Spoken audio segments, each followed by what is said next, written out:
Hello, Galaxy. I'm Chris Pirillo, and many people ask what I choose to watch in my downtime for entertainment, and more often than not, I am watching YouTube videos from Star Wars community content producers, that is, the unofficial Star Wars channels. I find that they create experiences which I enjoy, not just as a fan, but also as a fellow producer. So for the longest time, I've wanted to do a series of ongoing hangouts and have live discussions, specifically with the people that I look up to. And some of them are here in this particular hangout. There is no real format. The topic is open. It's Star Wars. It's whatever's been on our radar recently, anything that we might want to talk about, anything that we might want to bring up, or even answering questions dynamically from the audience. It's very much designed to be free-flowing and fun. That's what Star Wars is to me. Well, not just free-flowing. It is fun, though. It is fun. So I'm going to allow everybody to introduce themselves if you don't already know, or subscribe to them. I'll be sure to get the links in the video description so that you can subscribe immediately. So, to my immediate, well, at least on my screen, next to me is, let's see here, who is that? Stargeek is immediately next to me. All right. Thank you for having me on. Hello, my name is Krister, and I run the YouTube channel called Stargeek. I'm also on Twitter, Facebook, and Instagram at StargeekYT. I upload weekly YouTube videos on facts, top 10 lists, reviews, opinion pieces, news, celebrations, basically anything that interests me in the Star Wars universe, and I'm excited to be here. Thank you for having me. Cool. And next, rock, paper, scissors. Go ahead, Chris. Go ahead. Alex, if you want to go. Sure. Sure. Yeah. My name is Alex. I run the YouTube channel Star Wars Explained, formerly Star Wars Minute, and I do mostly lore videos. So anytime any new characters come out, I talk about them, or I will talk about some of the minor characters, both in Legends and canon, and I try to keep up with all the new content and cover all of that as it comes out. And rounding out our quartet, Prince? Hey, my name is Prince, and I am an urban acolyte, and I'm actually a fan of Alex's channel, Star Wars Explained, so I'm kind of like geeking out myself right now. Oh, thanks, dude. But my channel is Urban Acolytes, and I hope to build a community of Star Wars fans who want to discuss the latest Star Wars fan speculations or fan theories, the latest news. So I obviously deal with the movies, review Star Wars Rebels, and I tried this little real-life Jedi series. It didn't work out too well, but I'm going to keep posting that content on another channel where I kind of talk about how to live like a real-life Jedi. So you can follow me at Urban Acolytes here on YouTube. Twitter is Urban Acolyte, and Instagram is Urban Acolytes as well. We'll be sure to get everybody's social links rounded out, too, because, again, part of doing something like this, I'm hoping on a very regular basis, if not weekly, with a name that I was just, as I was typing in the title for this broadcast, I thought, oh, it's a hangout, and Holocron is a very Star Wars thing, and sharing information, and we're kind of virtually present with one another, so this is kind of like a Holocron experience. Is that too much of a stretch? Yeah, I can see that. It's perfect. Okay, because it wasn't taken, so that was the big deal. So I think, as I said, there is really no format apart from Star Wars being the crux of the discussion. But the one thing I did want to get everybody's take on is specifically the official photos that have now been released. They were published this week in Entertainment Weekly. And I have not picked up the magazine. I've only seen the photos online, and the happiest moment for me was getting a final confirmation of knowing that Darth Vader, being a Darth Vader collector was going to be in Rogue One, so I'm going to need to get a bigger room, I think is what it boiled down to. That was my, out of all the announcements and the hubbub and the discussion, I was really happy to hear Darth Vader, but I was also surprised that I wasn't surprised that there was a crossover character with the Clone Wars, or specifically the cartoons, but I was kind of hoping for Ahsoka personally, but Saw Gerrera works just as well. I think in doing something like that with Rogue One, it's going to drive a lot of people who previously did not watch the Clone Wars to watching the series, or potentially even getting fans who've watched it before to watch it again. So Sure. that was a very compelling, I guess, integration. But ultimately, we'll see how it plays out. Any thoughts from y'all? I mean, I'm just happy that they're taking someone from outside of the films and bringing him in. I think that's going to open up a lot of doors in the future for characters that they've introduced in the new canon comics, or in Rebels, or in Clone Wars. Like, now, pretty much anyone is fair game for the films, especially probably the anthology films. But, I mean, there's all kinds of characters they could pull in now. Like, I would just be excited to see so many cartoon characters, but in the flesh. It'd be very cool. Like, I think there's rumors that Cad Bane is going to be in Rogue One, even if it's just like a cameo. That would be awesome. That would be cool. That's only rumors, but I mean, that would be great to just see a live-action version of Cad Bane. Even if he didn't have lines, if it was just like a lineup, like in The Empire Strikes Back, it's just like mega fans will be like, "There's Cad Bane," and to everyone else, it's just a cool-looking bounty hunter. But that would be great to see. Yeah, no, I'm glad that they're opening the door a little bit more to the different types of cartoons and TV shows that we have available in the Star Wars universe. It's cool that they're starting to implement these characters, which means that anyone's fair game, basically. There's no limits to who they could implement into the new movies, which is exciting. So. Mm-hmm. Yeah, Alex, you actually posted a video on Saw Gerrera, so I'm gonna have to check that out on your channel. I'm kind of kicking myself because after I read, I can't think of the name of the book that like kicks off the Star Wars Rebels series, but there's a character in there. He's like a demolitions expert, and he was a veteran of the Clone Wars, but he's not a clone. Skelly, was it? I can't think of his name off the top of my head, but after I read that, I started thinking that actually Forrest Whitaker's character, like I said, I bet he's probably a veteran of the Clone Wars, but I didn't think it would be like a specific character that we see in the Clone Wars. So I'm kind of expecting that there'll be like non-clone characters who will say, "Oh yeah, well I fought in the Clone Wars, and I'm back here to stick it to the Empire or whatever," because like they introduced this idea like the veterans that got shafted that weren't clone soldiers.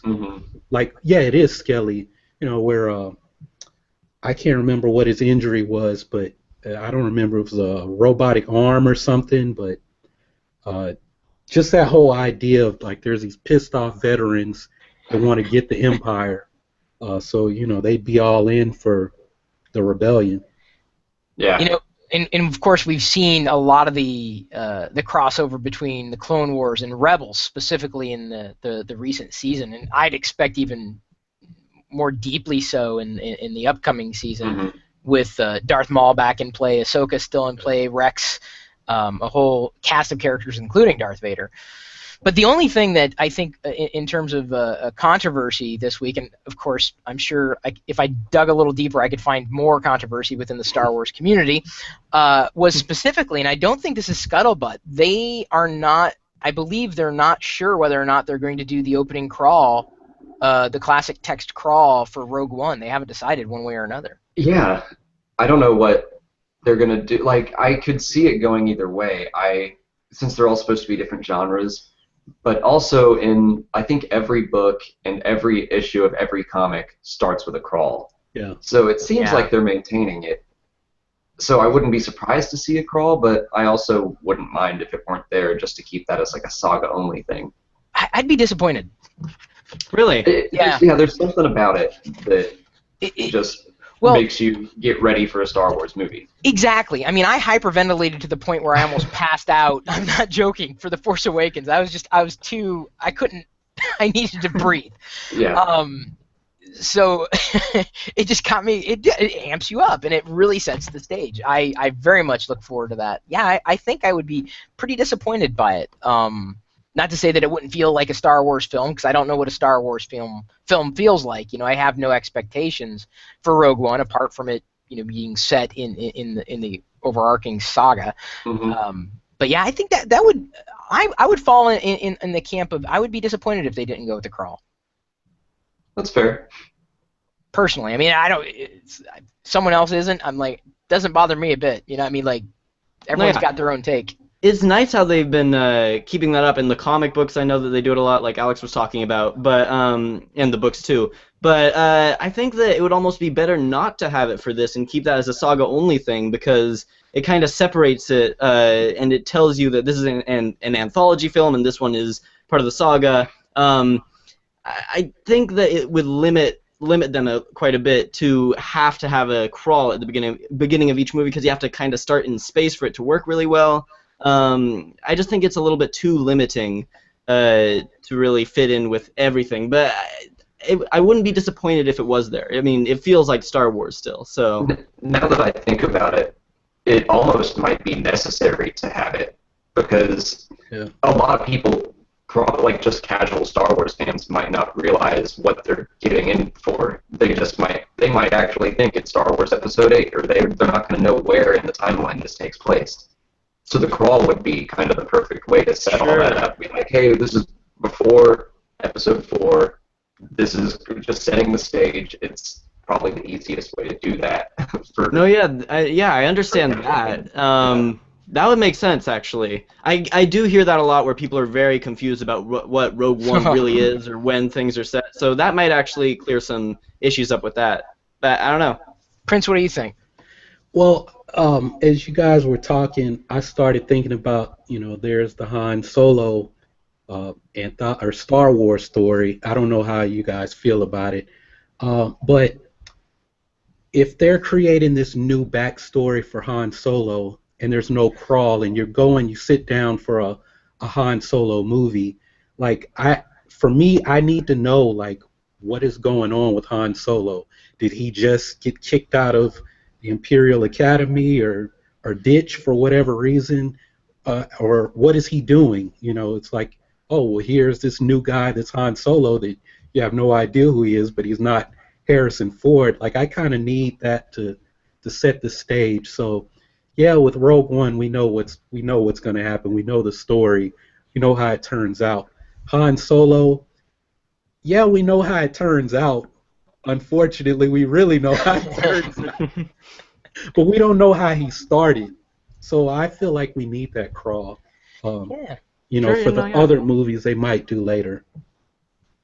I think I could forgive them in not doing a crawl if and only if at the end of Rogue One we're like behind the text for A New Hope, like we can see it in the distance coming in backwards, or like upside down, like it pans up or whatever, and then you can see it like from like all this text is literally flying through space. That was no, I would not want to see that. That is not a request at all. Going back to Darth Vader being in the movie, Chris, what do you hope to see from Vader in Rogue One? So, as Stargeek pointed out very appropriately, a lot of people are very confused, to the point where even people who know that this is not a contiguous or a continuation of it's not Episode 8. Mm-hmm.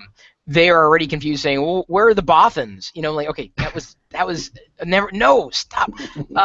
So people, even fans, are potentially confused, and I think Darth Vader is the and a necessary anchor, because remember, we haven't had much marketing with Rogue One, but they've very clearly set the stage and said this is going to be a different kind of movie. This is not going to be episodic. This is a Star Wars story. This is what it is. And so, in order to get people to go to the theater, like, what is this? Rogue One? What is a Star? But then they see Vader. Oh, I know Darth Vader. Darth Vader is Star Wars. So I think is the character makes sense to be in this particular period, but I think at a substantially deeper level, beyond marketing, because Darth Vader is a very marketable character, it will get Rogue One a lot more attention than it would have received otherwise, because people want to see Darth Vader again, and I think that, to me, that's I think the more exciting aspect of it, and I think is what is going to drive it to be a success. In terms of the actual portrayal of the character, I would love to see a more nimble Vader, something that we really haven't seen as much of, because choreography being what it was, and costuming being what it was in the early days. I'd really like to see, a lot more style, and an aggressive Vader that we haven't seen, in film. Yeah. So that to me would be my expectation. Hope. They've done a really good job in like the comics and the new books of showing him just being like a powerhouse war machine, like everyone run for your lives. So yeah, I think I read on Reddit someone had the idea that he's almost like a slasher villain that for this film, that's kind of what they want to see, and I think I agree that just he's kind of always just behind them. He's catching up. We don't. I hope he's not in the movie too much, but then he just comes in at the end and it's like picking all the heroes off one by one. But yeah, that's a good point about him being just wanting to see him be nimble and just a monster basically. No, that would be cool, especially like in at the end of season 2 of Rebels. Mm-hmm. That's the type of Darth Vader that I'd be really interested in seeing in the flesh on film or in the suit. No, I think that would be really cool. Yeah, there's a great scene in Lords of the Sith. Yeah, right. At the beginning where he's just like tearing through a ship. Yeah. I want to see something like that. Or it's interesting to think about just people that watch the films. Like, because to me, I'm like excited to see Darth Vader on the big screen again, but I've seen Darth Vader in the books and the comics, and like I haven't. For a lot of people, they're not going to have seen Darth Vader since Return of the Jedi, and that's weird to think about. It kind of is, and I think that's Disney's taking a step out, and I think Rogue One makes a lot of sense. As being one of the first story films. I'm still, and you kind of tilted on this, Prince, but I'm still a little nervous about the Han Solo film, if only because I don't know if I can see the Einreich. Aldrin? Yeah. Yes, I haven't seen him in any films before. If he I hate to say it, but he has to melt away, and I have to see a Harrison Ford, to the point where he's almost playing Harrison Ford playing Han Solo, for me to suspend disbelief and really believe that I'm actually watching Han Solo. And that is an uphill battle, I think, for any actor to have to pull off. But that's what makes me really nervous about a Han Solo film. To me, I guess they believe they're right to take the risk for it, but all it's going to take is one Star Wars story that misses a note, and it may water down people's expectations, but their experiences in thinking these aren't as good as. And I don't want to see that happen, because what I like about the idea of Star Wars stories is that they are independent of what we've known, episodic content. Like, I like that. I really, because it gives them a chance to explore it, 1,000 different ways. I'm just curious. I don't know why they went with Han Solo. I have faith in Lawrence Kasdan that he'll write a great script, and I have faith in the directors that they'll direct it really well. It's all down to the actor, really. I think that if the actor doesn't pull through and act like Han Solo or like Harrison Ford, I just can't see them as Han Solo, which might just be my own problem, but it's going to be difficult for me to kind of see Alden Ehrenreich, I think his name is, as Han Solo. So we'll see. I'm the same way. I'm cautiously optimistic. Yeah. I really love the directors. It's the only one that I'm just even a little bit hesitant about of the films that are coming up. And it's weird that they went with Han Solo first, but I'm still excited to see it. I'm assuming it's probably going to be a comedy of some sort, considering the directors. But I think I think it could be good. And something that is good about having like one new Star Wars movie every year is that if one does miss a beat, it's like it's not as big of a deal as when we just had the original trilogy and we just had the prequels. Right. Because now it's like, okay, we had one movie that was subpar. Well, we're getting another one next year, so. Right. Yeah, that's you know, it's. I'm excited for the same reasons. I'm still waiting for a live action show though. Yeah, I want some Netflix series. Yeah. What about you, Prince? Well, I had a comment on the Han Solo movie. Just my personal views is there's no Harrison Ford. Like I don't mind a Han Solo movie, but not a Han Solo movie, if that makes sense. Like in the comic books, you know that Sana Staros. So Han Solo was probably part of a crew of smugglers. So something like a Ocean's 11 movie where maybe they pull off some heist on Nar Shaddaa and Han Solo's part of the crew, but he's not the leader. So it takes all the attention off, hey, this guy who's not Harrison Ford has to carry this movie as Han Solo and he's part of a crew, where maybe you push somebody else into the lead that we've never heard of. So now it's like, oh, well, Han Solo's in this movie, but it's about something else. And I don't know that. And maybe they just use the Han Solo name to, oh, yeah, Han Solo's in that movie. I want to see it. And maybe it can be this is how he eventually steps up. But I don't know. I played around with that idea. It's just, we'll just have to see what the Disney hype machine can do. Yeah, that would be an interesting idea. I don't think that's the path they're gonna go, but I think that would probably be better than a Han Solo focused movie. Yeah. No, that's a good idea. I like the idea of having like a big cast of characters, so it's not just there's a lot of other things to focus on besides just who's this new Han Solo. Yeah. That's not a bad idea. See, but I figured they would have gone with a Boba Fett because that would have released it. Would Boba Fett has always been an underplayed character, at least in film, and has always had this mystery about him, and well, a lot of mystery and a lot of fans certainly. But more importantly, they could mask. I mean, Boba Fett wears his helmet, right? And so Literally anyone can play it. Anybody, and so but they made the decision.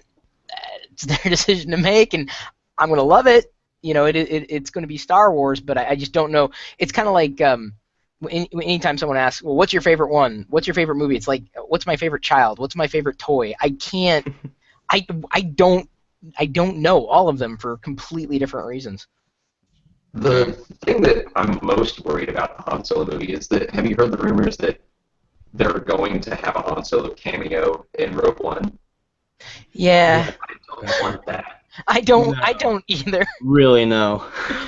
I'm reminded of maybe if it's a post-credit scene or something, maybe that could work out. But I don't want him to be a part of the main film. It just doesn't make sense. Well, it's kind of like I would be reminded of The Hobbit, the third installment of The Hobbit, which didn't need to happen. Just the idea that everything just got wrapped up in this nice little bow. I don't want that. If there's any expectation for the end of Rogue One, I would honestly, and I mean this, I'm not the director. I mean, creatively, I don't know what I'm doing, and that's painfully obvious. The end of the film, Mon Mothma handing over the plans to. You see another hand, like a young hand, outreach, and it's Leia's hand, and then that's the end of the movie, right? She's getting the plans, but you don't actually see her face. You just know that that's Princess Leia who's getting the plans. Yeah. Roll, scene, and that's it. But that would be enough for me to have that touch point with understanding when the era that this happens to be. That is leading up to A New Hope. I don't need a Han Solo. It's too much. That's not how it works. It's unless they do it in a way that surprises me. It's a very inorganic way of doing it. Yeah, agreed. I always thought a Han Solo cameo would probably be something like Wolverine's cameo, I think in X-Men First Class, where they, approach him in the bar and he's kind of like, Yeah, yeah. The only thing is, like, you have to know that Alden Ehrenreich is Han Solo. Otherwise, it's like, okay, who's that guy? Yeah, It's exactly. just And if it's going to take place right before Episode 4, he should look like Harrison Ford. Yep. Yeah, I hope it Not the takes younger place version. many years before A New Hope, because they have to blend. You have to at least be able to, in your mind, say, I can make that jump from him to him. But I don't know. We'll see. Well, it was like young Indiana Jones, or even River Phoenix's portrayal at the beginning of The Last Crusade. Like it was believable. I'm like, man, I could see that as a young Harrison Ford, his portrayal. It worked for me. It worked. I mean, it was just a brief scene, Oh but yeah, it worked very well. yeah, more so than the Young Indiana Jones Chronicles, which I kind of faded in and out of, but I enjoyed differently. I mean, for different reasons than I did any of the Indiana Jones films. By the way, Ryan Bullock, I'm watching the comments that are coming in, and he says, "Oh my God, some of my favorite YouTubers in one spot talking Star Wars. Chris, what a great idea!" So that's what I was hoping for, and looking for. And in fact, if I didn't say this at the beginning, my hope is that not everybody may be able to make it every time I'm able to do something like this, and I don't know how frequently it's going to happen, but I'm always going to be reaching out to different producers who are creating Star Wars, as a primary mode, not just in podcasting necessarily, but specifically YouTube, because they're just, I don't think there are a great amount of Star Wars YouTubers, or at least ones that I'm not aware of until I do become aware of them, and then I'm like, whoa, cool, there's another one. So, yeah, watch. So yeah, I just want to say we've got at least one fellow Star Wars fan there who's paying attention. No, that's awesome. Really quickly, I noticed a little while ago that my webcam isn't working. Yeah. I'm gonna jump out of the call and I'll jump Okay. right back in and see if that fixes it. Cool. Right. I didn't. I'm not gonna surprise everybody, but I just want to show off a couple of things. I got my that's a vintage AT-AT or AT-AT box back there. I've got a vintage Imperial Walker downstairs. It came with the box. The box is not in prime condition, but it's that's what that's doing back there. I've got to find a place for the box. Krister, you look good. Is that working better? Yeah, we can see. All right, great. Good. And then I also got Philip Reed. He actually works for a toy company. He's done these crowdsourced books, Empire of Shadows, and this details the. Sorry about that. Hitting the mic. Details Shadows of the Empire figures and marketing across the line. And he does a fantastic job with this stuff. And of course, you'd have to be a fan of the series, which I wasn't necessarily a huge fan of the series. Really? No, I didn't. I didn't get into EU. As deeply as others did. I mean, it could have been my age. I was doing other things in life, but it didn't capture me apart from knowing that, there's something that's going on with Star Wars, but I didn't quite get it, which leads me to be on the side of, I know that legacy exists. It doesn't bother me, but it's not canon, and I'm fine in having that line between the two. But yeah, he did action figures not included that are, sorry if this is reflecting weird, Universe Expanded, so that's just more of the EU line, and each sold separately. Each one of these books is different. This is like about marketing action figures in the 80s, and then he just produced the vintage Star Wars figure line with like Sunday toy circulars that hasn't been printed up yet, but I just wanted to give a shout out to Philip because he did amazing work, and these books otherwise wouldn't have been produced. He does a new one on Kickstarter frequently enough. Is that Jackson? That's awesome. Yeah, which it's crazy. Where is that? Is it? No. Hang on. Plundor. I thought it was Star Wars, but it isn't. It looks like a Masters of the Universe now that I'm looking at it more closely. Wow. A lot of rabbits. Giant green rabbits. Or that was purple, wasn't it? Yeah, it was purple and pink. Shows you how much I know about the classic comic series. Although I'm pretty caught up for the most part on the new comic series. I've really been enjoying those. Yeah. For the most part. Although I'm disappointed that, I mean, I'm a Vader fan, but that they're closing off his line, I guess, at issue 25. Yeah. I'm bummed, but I am also glad that they're like ending it on their own terms, that they just set out to tell a story and they knew what that story was from the beginning. They're not just going to drag it out forever. So it stinks, but if it's 25 fantastic issues, which so far they have been, then okay. No, yeah, I think it was the perfect way to end it off, actually, because if you look at the original Marvel Star Wars line, the last few issues were kind of a little iffy. It didn't really seem like they were going anywhere with them, and I think that Darth Vader has had a actual plot curve, and everything has stayed under one storyline, and they're ending it off at the perfect time. But I think that it was probably the best series that they've done in a really long time. So I've enjoyed it. Yeah. More than I think Kanan was okay. Chewbacca was Chewbacca. That was my least favorite one. Yeah. Lando I really liked. I mean, Lando was awesome. it was tight, you know, and it made sense and it flowed more so than the other ones. And I've got the latest Poe's, but I haven't read. But I like the first issue of Poe, very very much. Yeah. Very much. And I didn't grow up on comics, like so.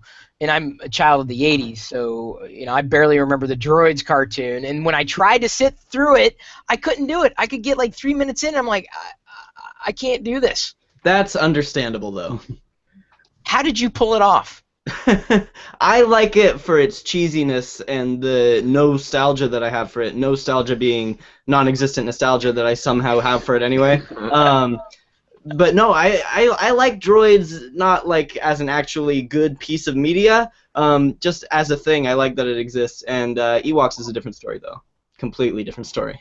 Yeah, there used to be a droid like R2 and C3PO cartoon and an Ewoks cartoon, Yeah. wasn't there? Mm-hmm. Yeah, you just did a review on at least a Droids episode.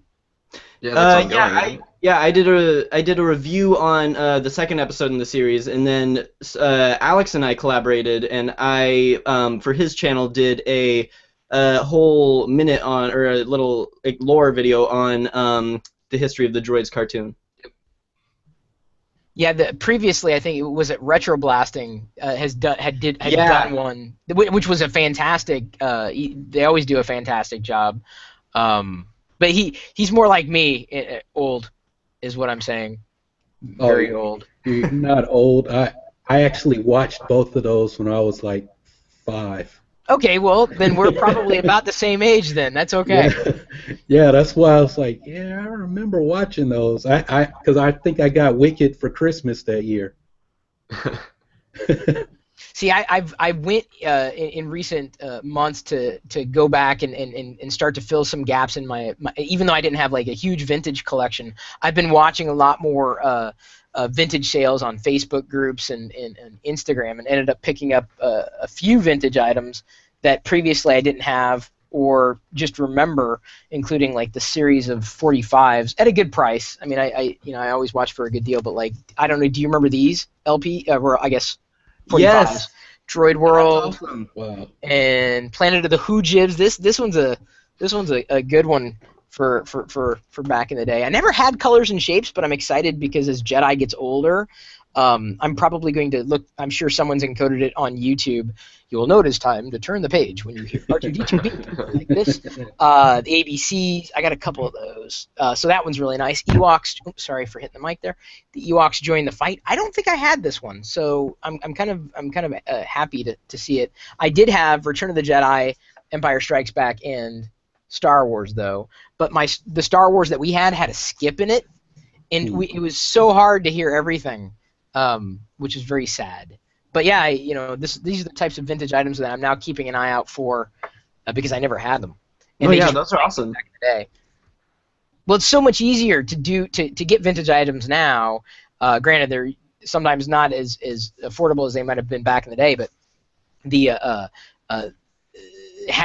all that nostalgia makes sense when I like you how you say it, nostalgia. Nostalgia. That's great. Because I was trying to coin something else like nostalgia, right? And that would be like more Right. along the lines of, well, kind of like what these books are. It's like it's a new nostalgia, right? It's brand new, Oh yeah. or newer, but it's reminiscent of the way things used to be. So there's nostalgia, nostalgia. Nostalgia. But those are the things that are kind of coming on my radar now, just because it's fun. The vintage stuff. I mean, the modern stuff I'm fine with too. I'm very much looking forward to seeing what they produce, specifically with the figures with Rogue One. Although I'd imagine they're just going to go nuts with Nerf, like you wouldn't believe.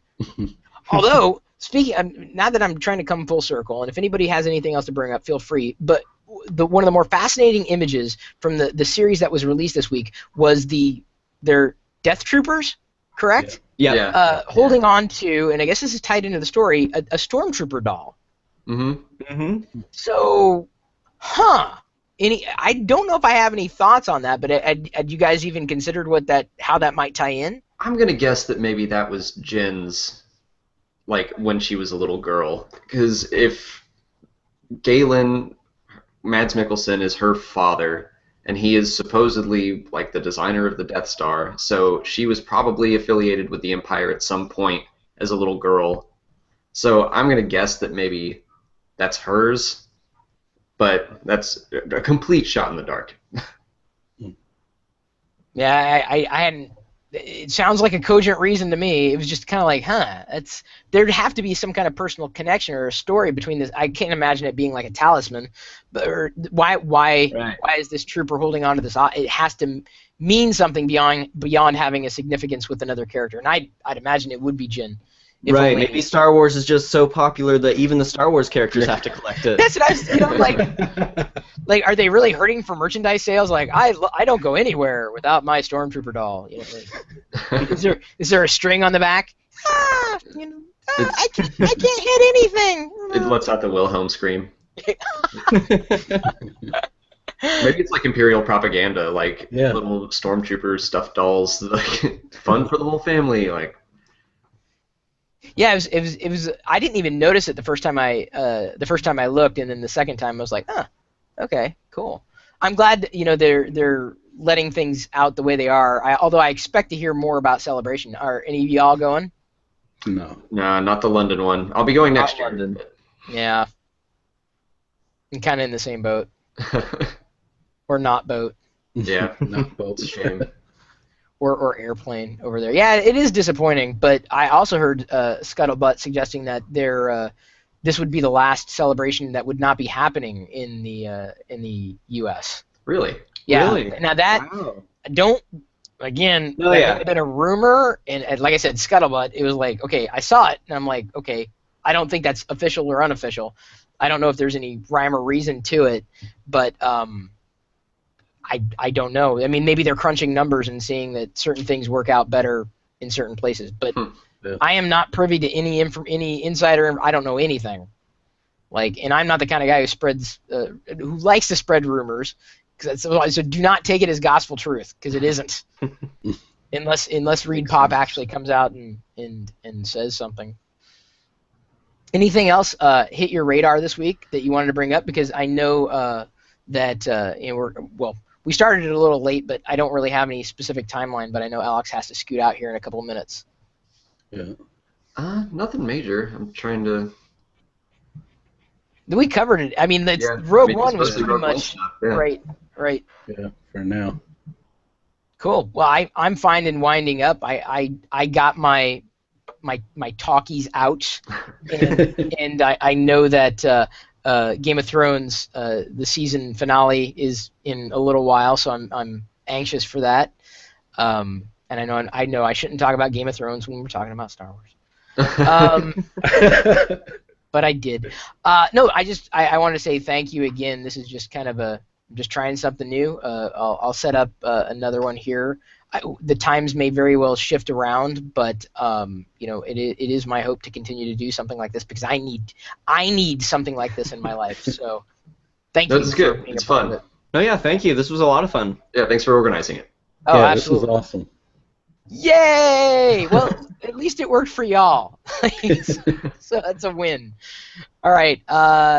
Again, check out everybody's links in the description, and if it's not fully edited, it will be by the time this particular live broadcast wraps up. If you have any other questions, feel free to table them for the next discussion, and of course, stay tuned to at least my social feed. And I'll let you know when the next one's coming out, and it will likely be in this particular YouTube channel, which is just me, Chris Pirillo, and this is about my life, and most of it is about Star Wars. So, which is awesome because I can say that and not feel embarrassed in this group of people. Thanks everybody for joining, and may the Force be with you.